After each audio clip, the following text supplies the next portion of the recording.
આજના આ કાર્યક્રમમાં અધ્યક્ષ સ્થાનને જેઓ બિરાજમાન છે એવા આદરણીય અમિતભાઈ શાહ સાહેબ કે જેમના માર્ગદર્શનથી આ પ્રોજેક્ટ આજે લોન્ચ કરવાના છે.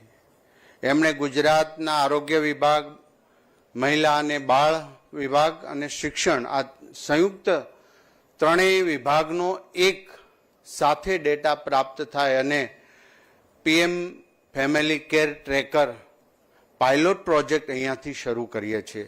આ પ્રસંગે ઉપસ્થિત મૃદુ અને મક્કમ એવા આદરણીય ભૂપેન્દ્રભાઈ પટેલ સાહેબ મુખ્યમંત્રી શ્રી, યુવાન અને ડાયનેમિક એવા હર્ષભાઈ સંઘવીજી, સચિવશ્રી, ધારાસભ્યશ્રી, આપ સૌ ઉપસ્થિત સૌ મહાનુભાવો, આજના કાર્યક્રમની અંદર ગુજરાત આરોગ્ય ક્ષેત્રે અનેક કામો કરી રહ્યા છે ને ભારતની અંદર ખૂબ સારા રાજ્ય તરીકે જ્યારે પ્રસ્થાપિત થઈ રહ્યું છે ત્યારે આદરણીય અમિતભાઈ શાહ સાહેબ આપે ગુજરાત આરોગ્ય વિભાગમાં વિશ્વાસ રાખી અમને આપના પ્રેરણાથી આ પાયલોટ પ્રોજેક્ટ ગાંધીનગરની અંદર શરૂ કરીએ છીએ ત્યારે અમે આપને વિશ્વાસ અપાવીએ છીએ માત્ર ગાંધીનગર નહીં પરંતુ ગુજરાત એ આખું રાજ્ય ભારતની અંદર પાયલોટ પ્રોજેક્ટ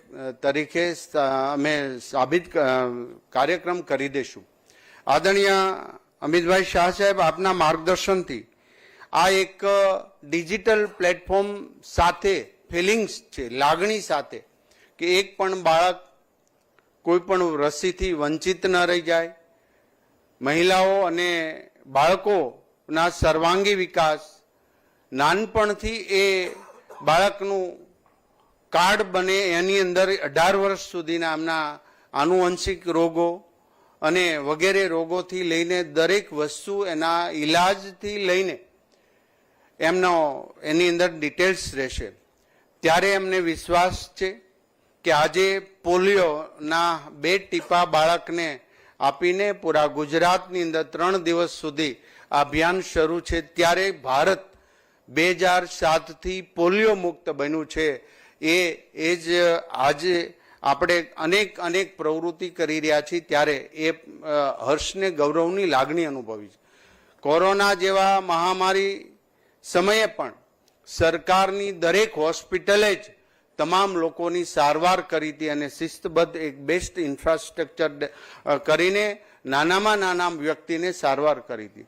તો આજે 11 પ્રકારના ગંભીર રોગોની જ્યારે સારવાર માટે એની રસી આપવામાં આવે છે ત્યારે આ આખો પ્રોજેક્ટ બધી જ રીતે એક પણ વસ્તુમાં ચૂક ન થાય, એક પણ બાળક વંચિત ન રહી જાય એ હેતુથી સાહેબ આપે પ્રેરણા અને માર્ગદર્શન આપ્યું છે. અમે ચોક્કસ પ્રકારે એ સફળતા તરફ અમારી ટીમ લઈ જશે. આ પ્રસંગે અમારા આરોગ્ય વિભાગની તમામ ટીમ આ ચેલેન્જ ઉપાડવા માટે કટિબદ્ધ છે. અમે આ પ્રયોગના સ્વરૂપમાં નહીં પરંતુ એક લાગણીસભર આપેલા પ્રેરણાને અમે અંત્યોદય સુધી પહોંચાડીશું. આપ અહીંયા પધાર્યા છો, આપનો હૃદયપૂર્વક આવકાર આપીને હું વિરમું છું. અસ્તુ.